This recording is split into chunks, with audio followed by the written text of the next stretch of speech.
رمضان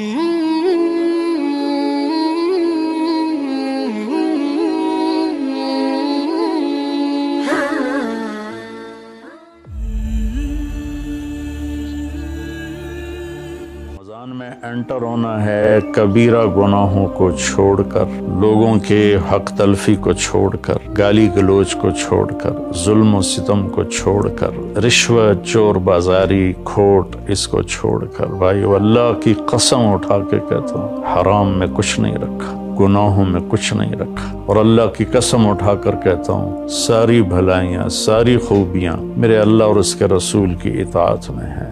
شعبان رمضان کی تیاری ہے، تو اس میں میرے بھائیو، ہم اگر کوئی کبیرہ گناہ میں ہیں تو توبہ کریں، چھوڑنے کی کوشش کریں، یہاں تک کہ رمضان تک بالکل چھوٹ جائے۔ کسی سے لڑے ہوئے ہیں تو منانے، صلح کی کوشش کریں، یہاں تک کہ رمضان تک صلح ہو جائے۔ کسی کا حق مارا ہوا ہے تو اس سے جا کے دینے کی طاقت ہے تو فوراً دے دیں، ورنہ معافی مانگ کے کہیں بھی میں آہستہ آہستہ ادا کروں۔